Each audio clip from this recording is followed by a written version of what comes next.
तैयार रहिए, स्टार्ट। प्रधानमंत्री नरेंद्र मोदी की हाल ही की अमेरिका यात्रा ने भारत के इस सबसे महत्वपूर्ण विदेश नीति संबंध पर नए परिप्रेक्ष्य से सोचने के लिए प्रेरित किया है।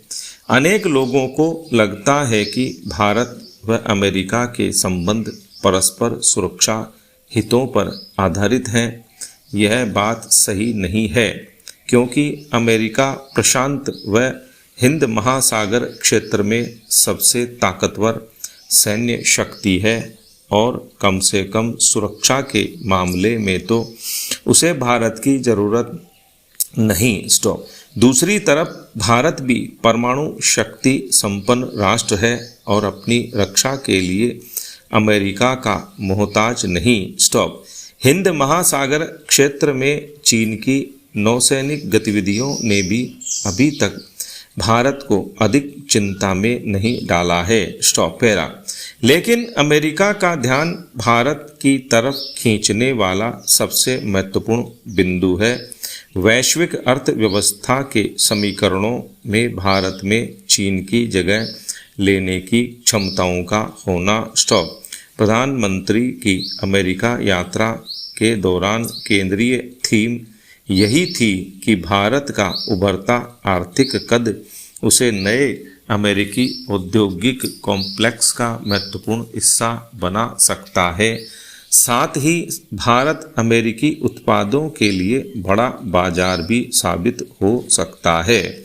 इसका सबूत है Apple, micron, Amazon, Cisco, Walmart और टेस्ला जैसी कंपनियों द्वारा भारत में निवेश के लिए बनाई जा रही योजनाएं, जबकि पहले ही भारत में 20 अमेरिकी कंपनियां मौजूद हैं। आज भारत से अमेरिका का व्यापार 200 अरब डॉलर का है और खबरें हैं कि अमेरिका इसे 2030 तक 500 अरब डॉलर तक ले जाना चाहता है। हाल के दिनों में इस आशय की बातें बहुत कही गई हैं कि वैश्विक आर्थिक क्षितिज पर भारत एक चमकता हुआ सितारा है। भारत की मौजूदा 6.5% की आर्थिक विकास दर दुनिया के मानदंडों पर भले अच्छी हो, लेकिन आज हमारे सामने जैसी चुनौतियां हैं उनके मद्देनज़र यह पर्याप्त नहीं है।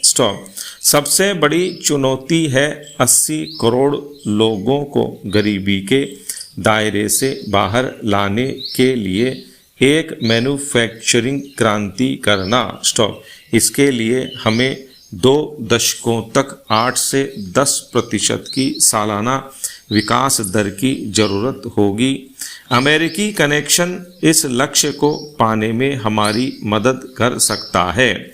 समस्या यह है कि नई तकनीक की रचना करने में भारत का रिकॉर्ड बहुत अच्छा नहीं है।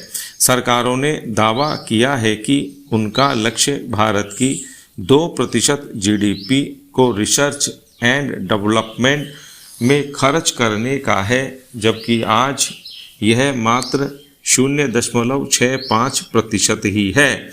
इसकी तुलना में अमेरिका अपने जीडीपी का 2.9% और चीन 2.1% रिसर्च एंड डेवलपमेंट में खर्च करता है।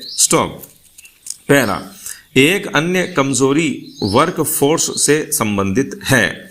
1950 में भारत की 60% कार्यक्षम आबादी आजीविका के लिए कृषि पर निर्भर थी। आज भी यह संख्या 45% है, लेकिन आज हमारी जीडीपी का मात्र 20% ही कृषि से आता है, 26% उद्योगों से और 54% सेवा क्षेत्र से आता है।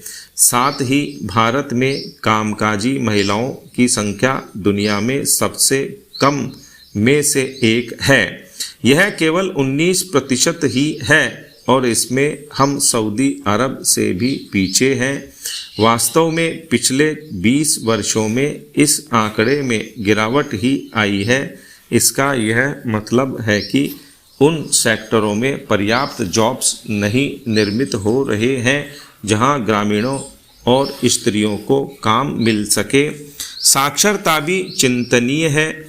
देश के अधिकतर क्षेत्रों में उपस्थित विश्वविद्यालय अपने विद्यार्थियों को आधुनिक अर्थव्यवस्था में आजीविका कमाने योग्य कौशल नहीं सिखा पाते हैं। भारत की 74% आबादी ही साक्षर है। 1950 में तो यह 12% ही थी, लेकिन चीन की साक्षरता भी कभी 20% थी और आज वह 96.6% है। ऐसा नहीं है कि भारत के पास साइंस और इंजीनियरिंग ग्रेजुएट्स, लैब्स के बड़े नेटवर्क और उम्दा शोध संस्थान नहीं है, लेकिन आबादी के अनुपात में वे नाकाफ़ी हैं। आज भारत जीडीपी के मानदंडों पर दुनिया की तीसरी सबसे बड़ी अर्थव्यवस्था बनने को तैयार है और वह अपनी सूचना प्रौद्योगिकी, फार्मास्यूटिकल्स, केमिकल्स, पेट्रोकेमिकल्स और टेक्सटाइल्स के लिए दुनिया में जाना जाता है। भारत सुई से लेकर रॉकेट तक सब बना रहा है, लेकिन मेक इन इंडिया के नारे के बावजूद मैन्युफैक्चरिंग के महत्वपूर्ण क्षेत्रों में अधिक तरक्की नहीं की जा सकी है। स्टॉप। सरकार पीएलआई योजनाओं के माध्यम से मैन्युफैक्चरिंग को बढ़ावा दे रही है और हाल ही में उसने राष्ट्रीय शोध फाउंडेशन की भी स्थापना की है, लेकिन वे कितने सफल होंगे यह देखा जाना अभी शेष है। स्टॉप।